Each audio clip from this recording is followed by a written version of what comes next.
Bonjour à tous et bienvenue sur ma chaîne Célestine le Chrétien. Je suis chrétien et j'en suis fier.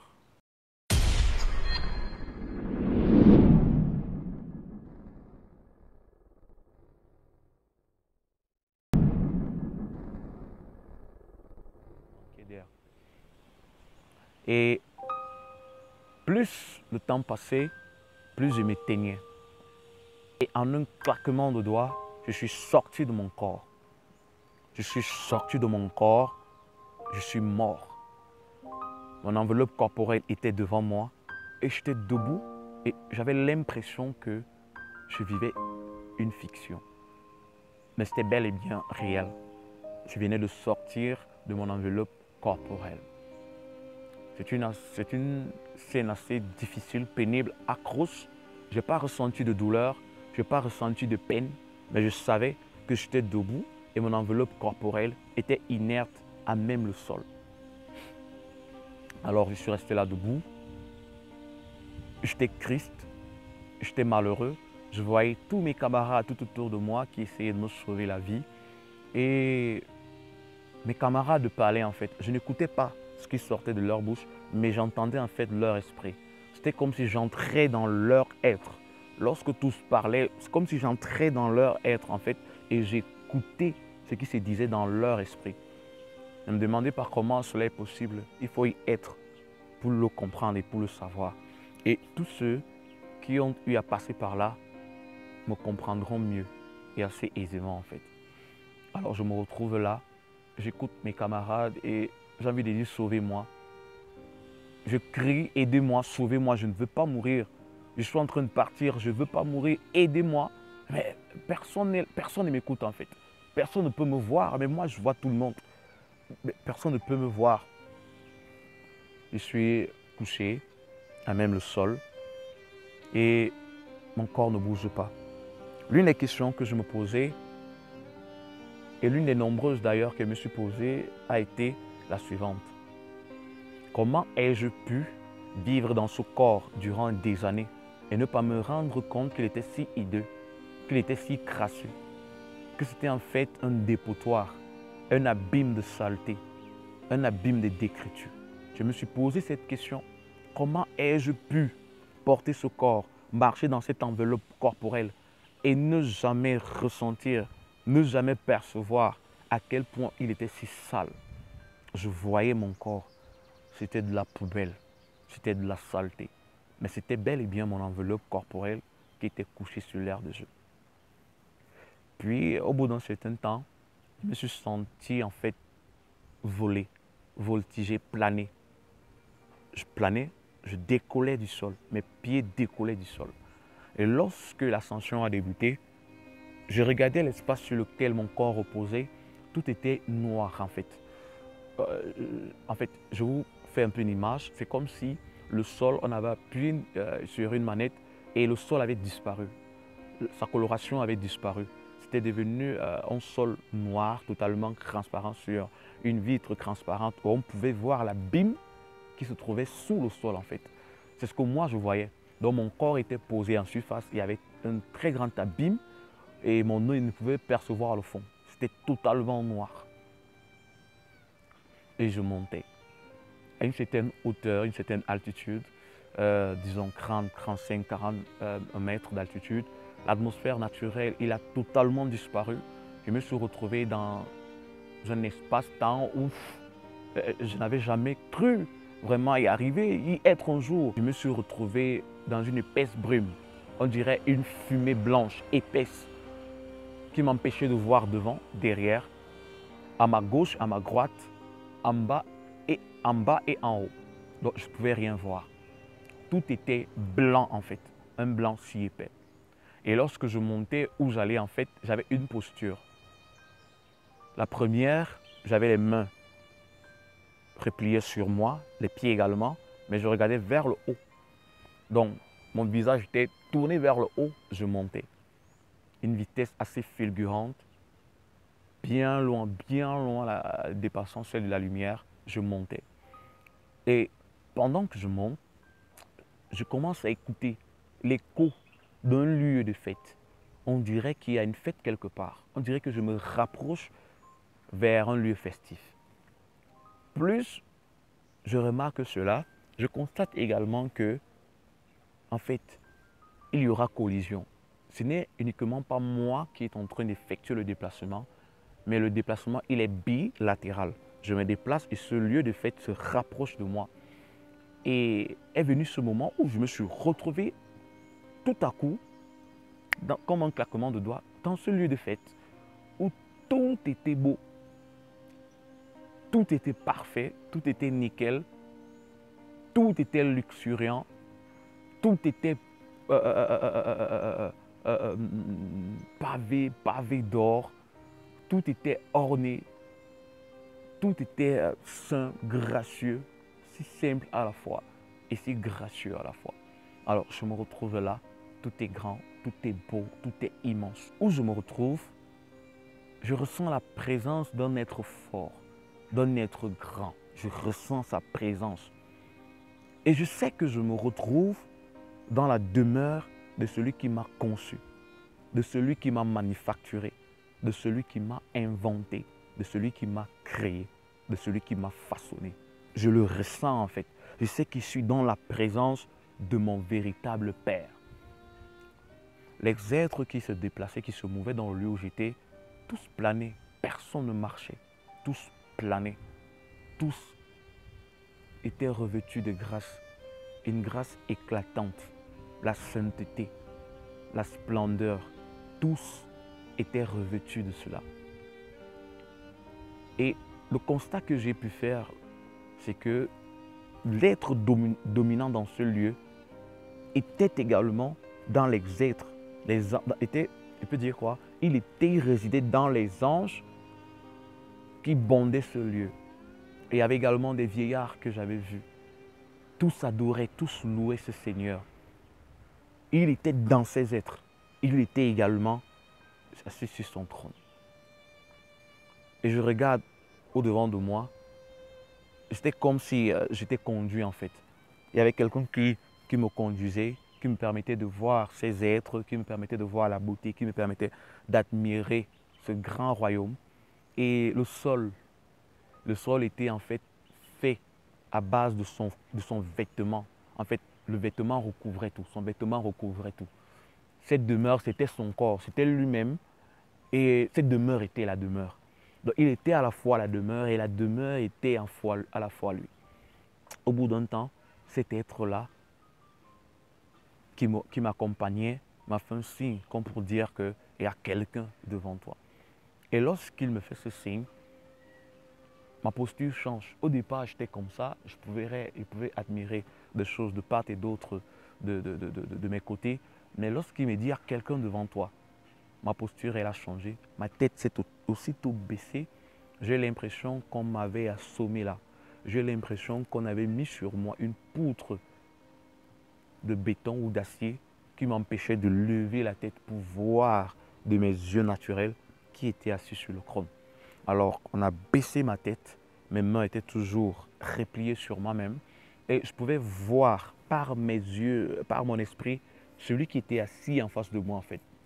Et lorsque je me tiens devant de lui, il fait quelque chose qui m'a marqué jusqu'à aujourd'hui et qui me rend fier. Fier d'être chrétien. Fier de savoir que j'ai un Père là-haut qui vit également en moi, qui m'aime et qui tient en moi. Il m'a appelé par mon nom complet. Le nom que mon père biologique m'a donné.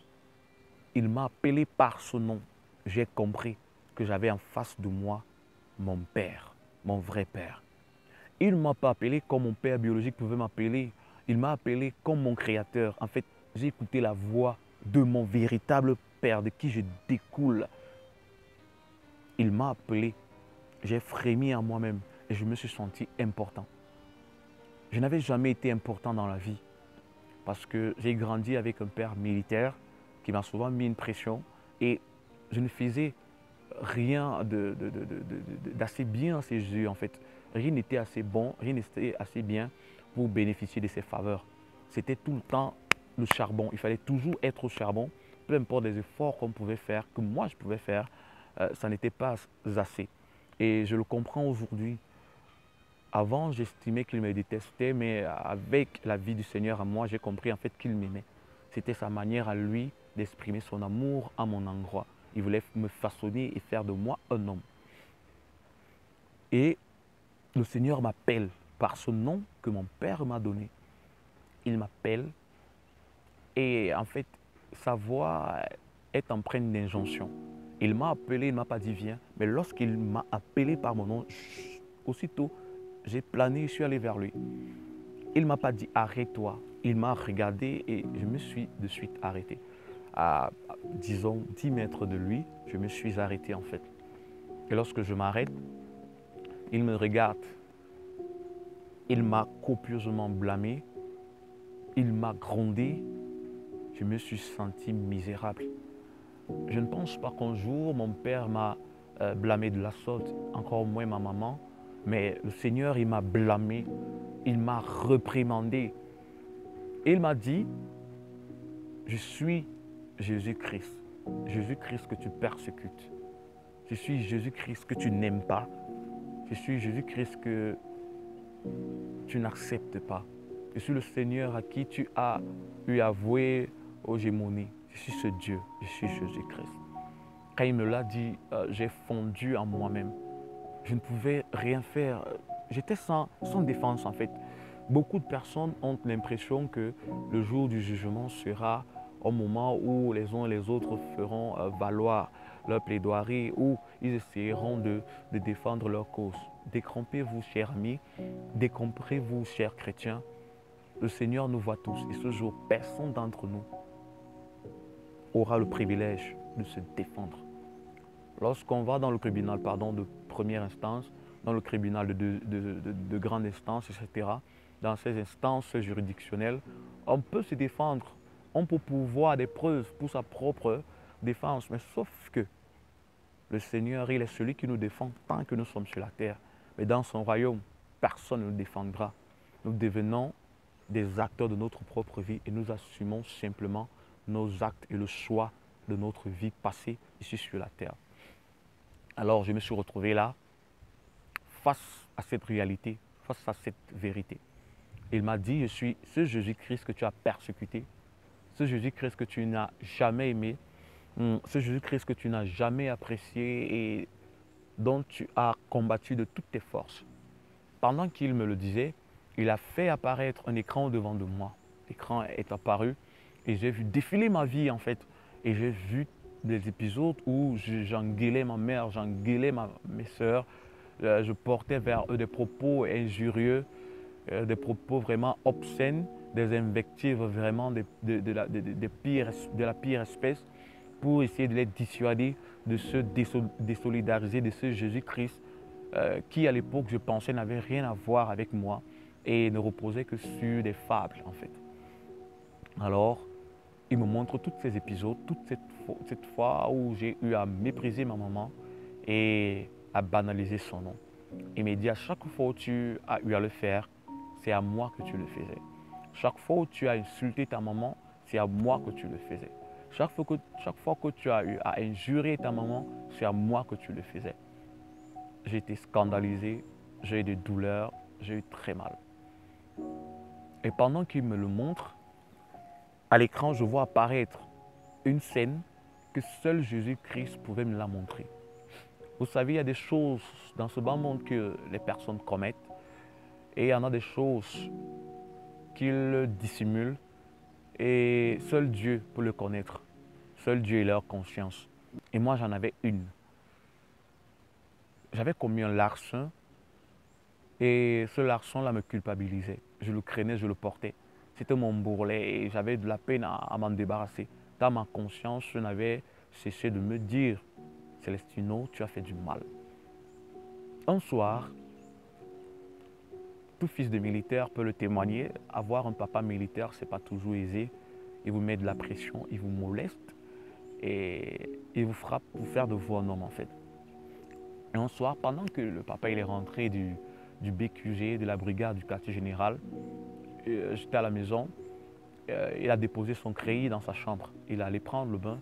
Et pendant qu'il était à la salle de bain, je suis entré dans sa chambre.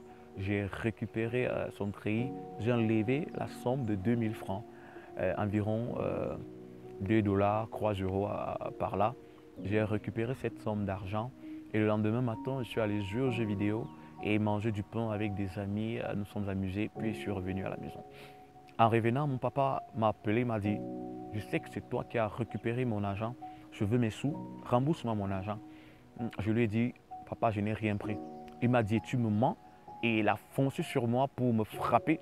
J'ai couru, je me suis camouflé derrière ma maman et tout en criant, disant, maman, papa veut me tuer, papa veut me frapper. Il dit que j'ai pris de son argent alors que je suis innocent. Vous connaissez les mamans. Elle a couru vers moi, elle s'est interposée entre mon papa et moi, disant à mon papa, laisse l'enfant, tu as bu de l'alcool hier, tu es rentré ivre, tu as cru être venu à la maison avec ces 2000 francs, mais tu as bu de l'alcool avec, laisse mon enfant, il est innocent, il faut le laisser tranquille. La maman a tenu ce discours et il a dit, ok, je t'abandonne avec ton fils, je te laisse avec ton enfant. Puisque tu veux que notre fils devienne un bandit, alors je te laisse avec lui. Éduque-le et j'espère que tu feras de lui un homme. Il est parti, je suis resté avec la maman, mais dans mon fond intérieur, je savais que c'est moi qui avais dérobé cette somme d'argent. Je l'avais dérobé pour me venger en fait de tout le mauvais traitement, des maltraitances que mon papa me faisait subir. Et le temps est passé. Une semaine après, mon papa m'a appelé. Il m'a dit, est-ce que tu sais qu'en prenant ces 2000 francs, tu m'as fait du mal, tu m'as fait du tort. Il m'a dit, j'avais prévu récupérer cet argent. J'avais prévu utiliser ces 2000 francs comme frais de transport pour me retrouver chez un collègue de service et prendre l'argent qu'il avait prévu me remettre. Parce que mon véhicule, il est en panne. Et à cause de toi, l'autre jour, quand tu as pris mes 2000 francs, j'ai été contraint à faire du footing, de courir pratiquement 8-7 km pour récupérer mon argent et revenir à la maison. Tu m'as fait du tort. Je sais que c'est toi qui as pris cet argent. Dis-moi la vérité. Et j'ai dit à mon père, papa, je n'ai pas pris ton argent. Il m'a dit, tu me trompes, tu me mens encore. Tu poursuis avec le mensonge. Je lui ai dit, je n'ai pas pris de ton argent. Je sais que beaucoup de personnes peuvent rire, mais moi je sais que mon père, en ce moment, il ne fallait surtout pas avouer un crime. Et n'oubliez jamais, lorsqu'il arrivait que quelqu'un avoue un crime, peu importe la période, peu importe le temps, c'était comme si le temps ne s'était pas écoulé. Il te prenait en charge, il te molestait en fait. Alors, pris de peur et de panique, et surtout, j'étais éveillé, je connaissais que papa, il ne fallait jamais rien avouer. Il fallait nier jusqu'au bout. Et j'ai nié, il a été furieux, et j'ai fui en fait. Je me suis éloigné de lui, il voulait me frapper, je me suis éloigné.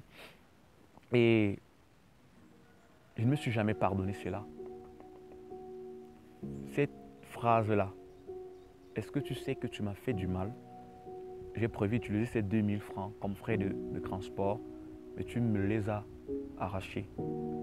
Et cette phrase n'avait cessé de rôter dans mon esprit. Elle tournait toujours là et je commençais un cycle de dépression. C'était vraiment difficile pour moi. Je le camouflais au vu et au su de tout le monde. Je le camouflais devant les yeux de monsieur tout le monde. Mais à mon homme intérieur, je savais que je manquais de paix. Je n'avais pas de paix. J'avais fait du mal à mon père et il fallait que je me rachète. Et peu après, une idée autant pour moi commençait à grandir à moi. Il fallait que je devienne millionnaire et que je rembourse cet argent à mon père avec beaucoup de bénéfices.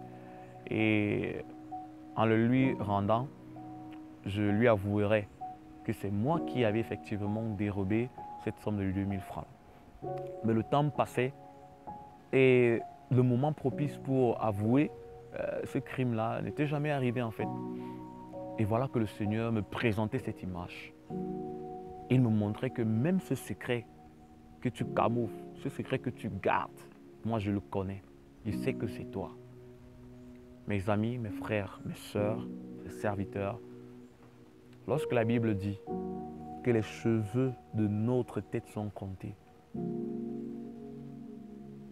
c'est pas faux, c'est vrai.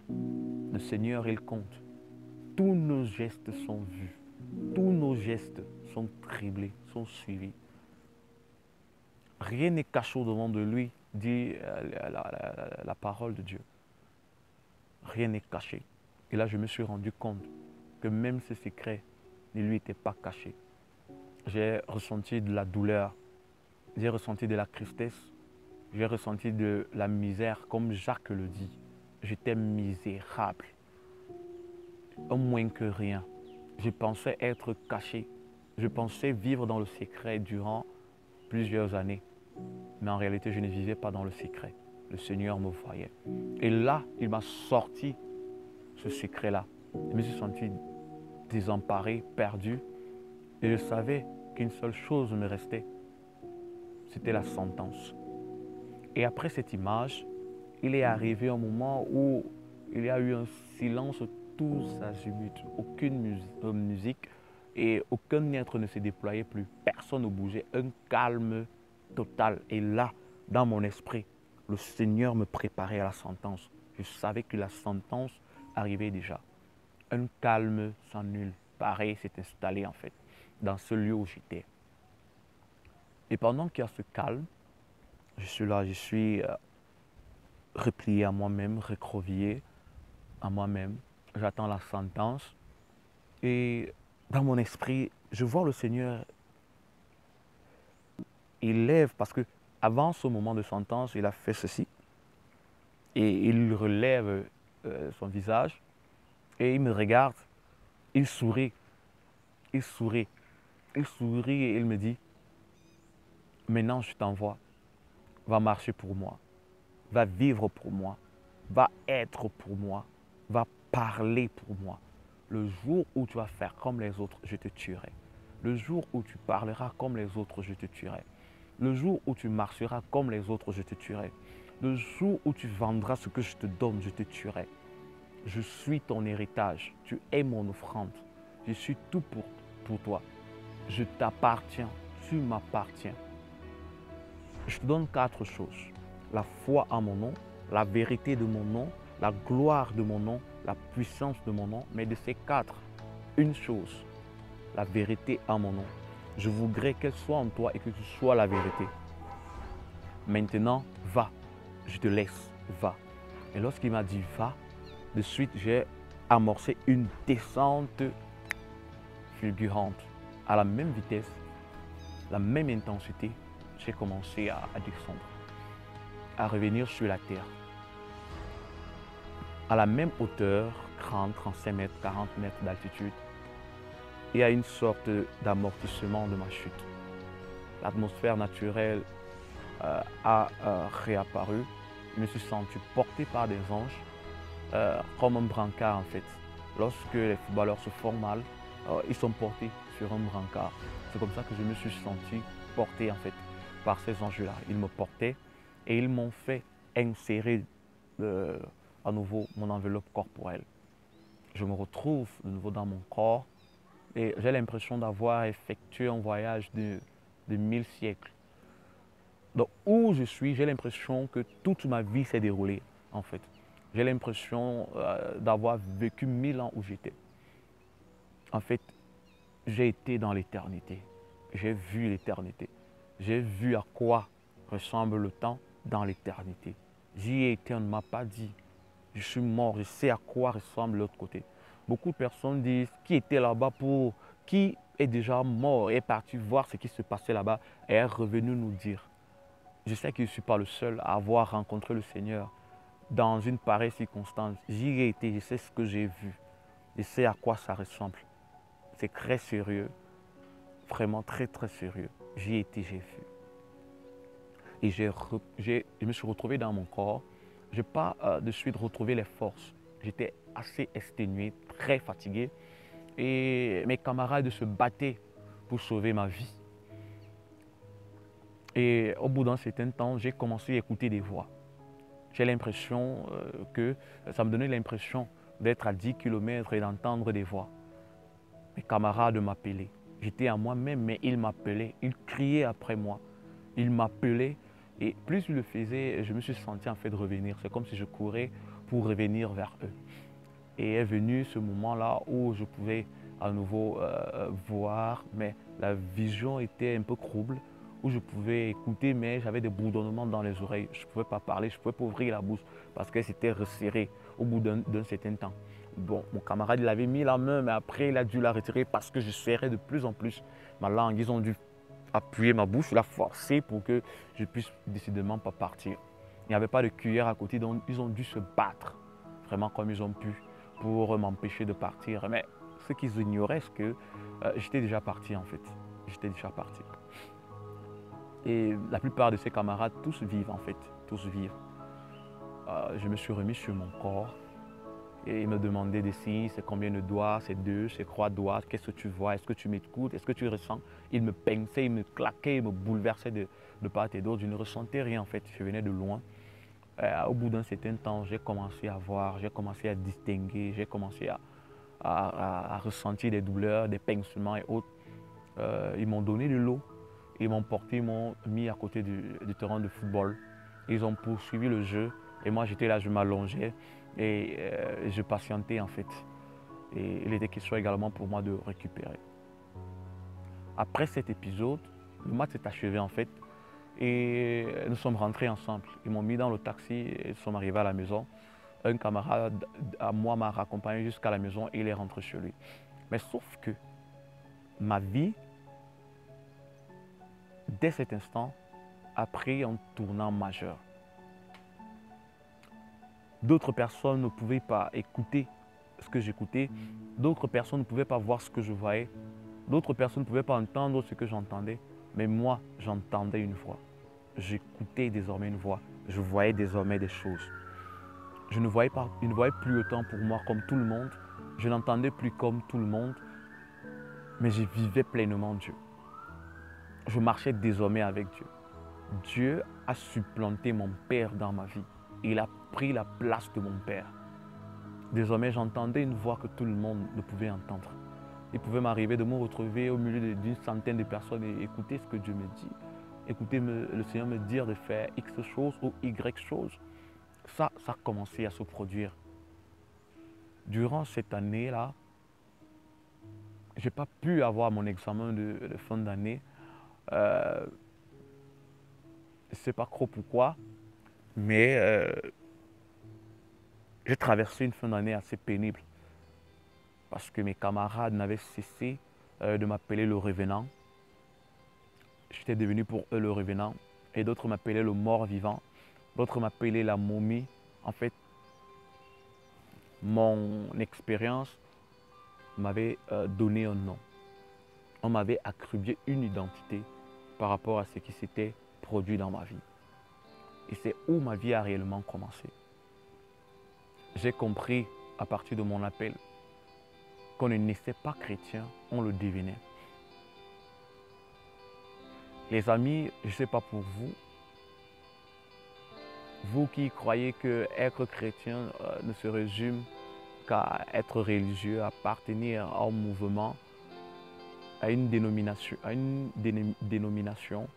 à un cercle religieux, ça n'a rien à y voir. Être chrétien, c'est posséder la vie de quelqu'un en soi. En d'autres termes, être chrétien, c'est laisser Jésus-Christ vivre en soi-même.